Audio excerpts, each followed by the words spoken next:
റമളാൻ മാസത്തിൽ നിന്ന് അവസാനത്തെ 10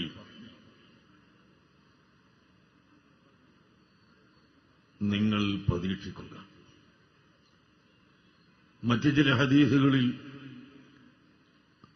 ആ 10 നിന്ന് ഒറ്റ രാവ് 21, 3, 5, 7, 9 ഇങ്ങനെ പ്രതീക്ഷിക്കുക.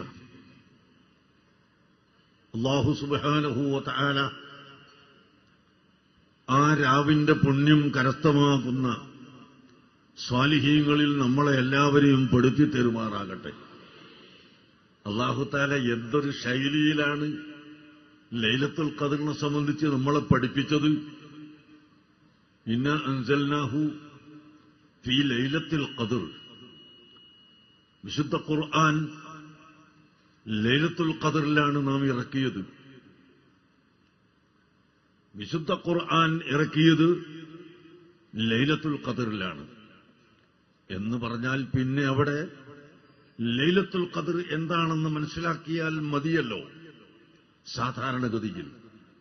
എന്നാൽ സ്കൂളിൽ പഠിപ്പിക്കുന്ന അധ്യാപകർക്ക്, മാസ്റ്റർമാർക്ക്, മദ്രസയിൽ പഠിപ്പിക്കുന്ന മുഅല്ലിമുകൾക്ക്, ദർസിൽ പഠിപ്പിക്കുന്ന മുദരിസുമാർക്ക്, വഅദ് പറയുന്ന വാഇലിങ്ങൾക്ക്, അങ്ങനെ ജനങ്ങൾക്ക് പഠിപ്പിച്ചു കൊടുക്കുന്ന മുഴുവൻ ആളുകൾക്കും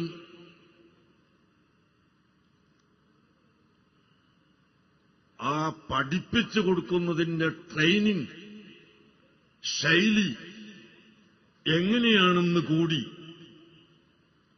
പഠിപ്പിക്കുന്ന വിധമാണ് ലൈലത്തുൽ ഖദ്റിനെ അല്ലാഹു തആല വിവരിച്ചു തരുന്നത്. ഒരു അധ്യാപകൻ ക്ലാസ് എടുക്കുമ്പോൾ തലയും താഴ്ത്തി മേശയിലേക്ക് നോക്കിക്കൊണ്ട് ക്ലാസ് എടുക്കുകയും കുട്ടികൾ തലയും താഴ്ത്തി പിന്നിൽ ഉറങ്ങുകയും ചെയ്താൽ ഈ കാര്യം കുട്ടികൾക്ക് ശ്രദ്ധിക്കാൻ കഴിയുകയില്ല. മറിച്ച് ക്ലാസ് എടുക്കുമ്പോൾ ആ കുട്ടികളുടെ ശ്രദ്ധ മുഴുവനും അധ്യാപകൻ പറയുന്നതിലേക്ക് തിരിച്ചുവിട്ടുകൊണ്ട് ക്ലാസ് എടുത്തെങ്കിൽ മാത്രമേ അത് ഫലപ്രദമാവുകയുള്ളൂ. അല്ലാഹു തആല ഈ സൂറത്തിലൂടെ ആ ഒരു ശൈലി നമുക്ക് പഠിപ്പിച്ചുകൊണ്ടാണ് ലൈലത്തുൽ ഖദ്റിനെ സംബന്ധിച്ച് പറയുന്നത്. ഇന്നാ അൻസൽനാഹു ഫീ ലൈലത്തുൽ ഖദ്ർ. പരിശുദ്ധ ഖുർആനിനെ നാം ലൈലത്തുൽ ഖദ്ർ ഇറക്കി തീർച്ചയായും. എന്നിട്ട് ചോദിക്കുന്നു, വമാ അദ്റാക മാ ലൈലത്തുൽ ഖദ്ർ. വമാ അദ്റാക മാ ലൈലത്തുൽ ഖദ്ർ. ആ ലൈലത്തുൽ ഖദ്ർ എന്തൊരു രാത്രിയാണെന്നറിയാമോ? ആ ലൈലത്തുൽ ഖദ്റിന്റെ മഹത്വം എന്താണെന്നറിയാമോ? ആ ലൈലത്തുൽ ഖദ്റിന്റെ അത്ഭുതം എന്താണെന്നറിയാമോ? ആ ലൈലത്തുൽ ഖദ്റിന്റെ രഹസ്യം എന്താണെന്നറിയാമോ? ആ ലൈലത്തുൽ ഖദ്റിന്റെ വലിപ്പം എത്രയാണെന്നറിയാമോ? ഒരു ചോദ്യം. ആ ചോദ്യത്തിൽ ഞാൻ ഈ പറഞ്ഞ എല്ലാ അർത്ഥവും ഉണ്ട്, അതിന്റെ അപ്പുറത്ത് കുറെ അർത്ഥങ്ങളുമുണ്ട്. ഈ അർത്ഥങ്ങൾ ഉൾക്കൊള്ളുന്ന വളരെ ഗൗരവമായ ഒരു ചോദ്യം ചോദിച്ചുകൊണ്ട് എല്ലാവരുടെയും കണ്ണു തുറപ്പിച്ച് എല്ലാവരുടെയും കൽബ് ഇങ്ങോട്ട് തിരിച്ചു ലൈലത്തുൽ ഖദ്ർ എന്താണെന്ന് അറിയണം. അതിലേക്ക് തിരിച്ചുകൊണ്ട് അല്ലാഹു സുബ്ഹാനഹു വ തആല പറയുന്നു, ലൈലത്തുൽ ഖദ്രി ഖൈറും മിൻ അൽഫി ശഹർ. സമയം കുറവായതുകൊണ്ട് ഞാൻ പറയുന്നില്ല. ഇവിടെയും ഹിയ ഖൈറും മിൻ അൽഫി ശഹർ എന്ന് ളമീർ കൊണ്ട് പറയുന്നതിന് പകരം ലൈലത്തുൽ ഖദ്ർ എന്ന് പറഞ്ഞ ആ പദം വീണ്ടും ആവർത്തിച്ചുകൊണ്ട് അല്ലാഹു തആല പറയുന്നു, ലൈലത്തുൽ ഖദ്ർ, ലൈലത്തുൽ ഖദ്ർ ഖൈറും മിൻ അൽഫി ശഹർ. 1000 മാസത്തെക്കാൾ പുണ്യമായ ദിവസമാണ്, രാത്രിയാണ്. ലൈലത്തുൽ ഖദ്ർ ഇല്ലാത്ത 1000 മാസത്തെക്കാൾ പുണ്യമേറിയതാണ് ലൈലത്തുൽ ഖദ്ർ. ലൈലത്തുൽ ഖദ്ർ എന്ന് പറഞ്ഞാൽ അതിന് 2 അർത്ഥമുണ്ട്. ഒന്ന്, വളരെ വണ്ണമായ ദിവസം. അദ്ദേഹത്തിന് വലിയ ഖദ്റുള്ള ആളാണ്. രാജാവിന്റെ അടുക്കൽ വലിയ ഖദ്റുണ്ട് എന്ന് പറഞ്ഞാൽ ഖദ്റിന്റെ അർത്ഥം വലിയ സ്ഥാനമെന്നാണ് ഒരർത്ഥം. മറ്റൊരു അർത്ഥം, ഒരു മനുഷ്യന്റെ ജീവിതത്തിൽ ഈ കൊല്ലം മുതൽ അടുത്ത കൊല്ലം വരെ ഉണ്ടാകാൻ പോകുന്ന കാര്യങ്ങൾ, അവന്റെ ഭക്ഷണം, വെള്ളം, അവന്റെ അറിവ്, അവന്റെ ഇബാദത്ത്, അവന്റെ ആരോഗ്യം, അവന്റെ രോഗം, അങ്ങനെ തുടങ്ങി മുഴുവൻ കാര്യങ്ങളെയും നിർണയിക്കപ്പെടുന്ന രാത്രി എന്നും അർത്ഥം ഉണ്ട്.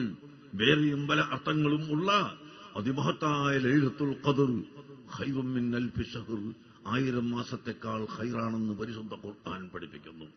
ആ രാവ് 27-ാം രാവ് ആകാൻ വളരെ കൂടുതൽ സാധ്യതയുണ്ട്. അതുകൊണ്ട് അല്ലാഹു സുബ്ഹാനഹു വ തആല ഈ രാത്രിയാണെങ്കിൽ ഇന്ന്, അല്ലെങ്കിൽ മറ്റേത് രാത്രിയാണെങ്കിലും അന്നും അല്ലാഹു തആല നമുക്കെല്ലാവർക്കും അത് അനുഭവിക്കുന്ന സാലിഹീങ്ങളിൽ നമ്മളെ പെടുത്തുമാറാകട്ടെ. ഈ ലൈലത്തുൽ ഖദ്ർ 1,24,000 അല്ലെങ്കിൽ 2,24,000 അധികം വരുന്ന അംബിയ മുർസലുകളിൽ മറ്റാർക്കും അല്ലാഹു തആല കൊടുത്തിട്ടില്ല. അല്ലാഹുവിന്റെ ഹബീബായ മുഹമ്മദുർ റസൂലുള്ളാഹി സ്വല്ലല്ലാഹു അലൈഹി വസല്ലമ തങ്ങൾക്ക് മാത്രമാണ് ഈ ലൈലത്തുൽ ഖദ്ർ കൊടുത്തത്. നബിതങ്ങൾക്കും നബിതങ്ങളുടെ ഉമ്മത്തുകൾക്കും ലൈലത്തുൽ ഖദ്ർ കൊടുത്തു. ഒരു രാത്രിക്ക് 1000 രാത്രിയുടെ 1000 മാസത്തിന്റെ പ്രതിഫലം. അത് ഇന്ത്യക്കാരുടെ രാത്രിയെന്നില്ല, അമേരിക്കക്കാരുടെ രാത്രിയൊന്നുമില്ല. ഇവിടെ ഇപ്പോൾ രാത്രിയാണ്, അമേരിക്കയിൽ ഇപ്പോൾ പകലാണ്. അവർക്കും ഉണ്ട് ലൈലത്തുൽ ഖദ്ർ. ലോകത്തെവിടെയെല്ലാം ഉണ്ടോ അവർക്ക് മുഴുവനും ഒരു രാത്രി ലൈലത്തുൽ ഖദ്റായി നിശ്ചയിച്ചു. ഇത് ഹബീബായ മുഹമ്മദുർ റസൂലുള്ളാഹി സ്വല്ലല്ലാഹു അലൈഹി വസല്ലമ തങ്ങളുടെ ഉമ്മത്തുകൾക്ക് മാത്രം. ഈ ലൈലത്തുൽ ഖദ്റിന് രാത്രി എന്ന ഈ രാത്രിക്ക് മഹത്വമുണ്ടായത് ഇന്നാ അൻസൽനാഹു, ഖുർആനിനെ നാം ഇറക്കി എന്നാണ് അല്ലാഹു പറഞ്ഞത്.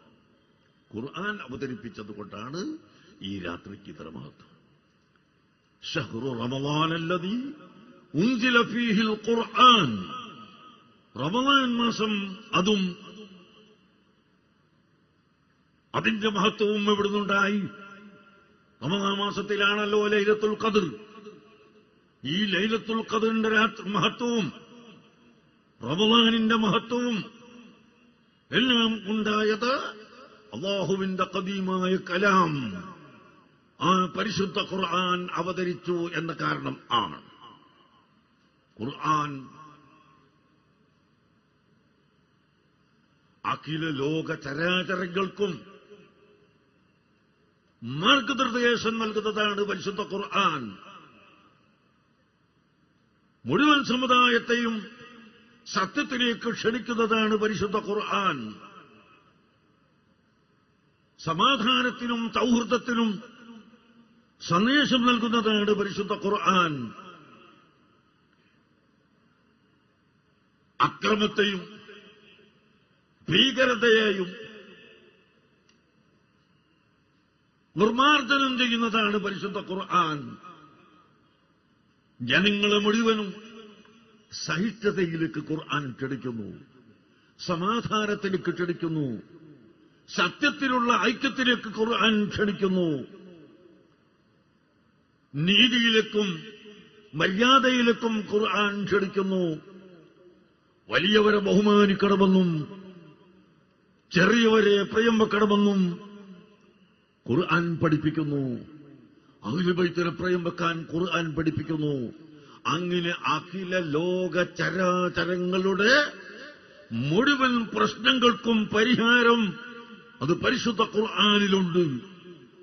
ശാസ്ത്രജ്ഞന്മാർ എക്കാലവും ഇവിടെ ഉണ്ടായിട്ടുണ്ട്. ശാസ്ത്രജ്ഞന്മാരെന്ന് പറഞ്ഞാൽ അവരുടെ ബുദ്ധിയും ചിന്തയും ഉപയോഗപ്പെടുത്തി അവരുടെ കൺമുമ്പിൽ കാണുന്ന ചില വസ്തുതകളെ ഉപയോഗപ്പെടുത്തി കാണാത്ത മറ്റു ചിലത് പ്രവചിച്ചെടുക്കുന്നവർക്കാണ് ശാസ്ത്രജ്ഞരെന്ന് പറയുന്നത്. അങ്ങനെ ഏറിയ ശാസ്ത്രജ്ഞന്മാരും ഇവിടെ വന്നിട്ടുണ്ട്. ഈ ശാസ്ത്രജ്ഞന്മാരെല്ലാം പരിശുദ്ധ ഖുർആനിന്റെ മുമ്പിൽ മുട്ടുകുത്തുകയാണ്.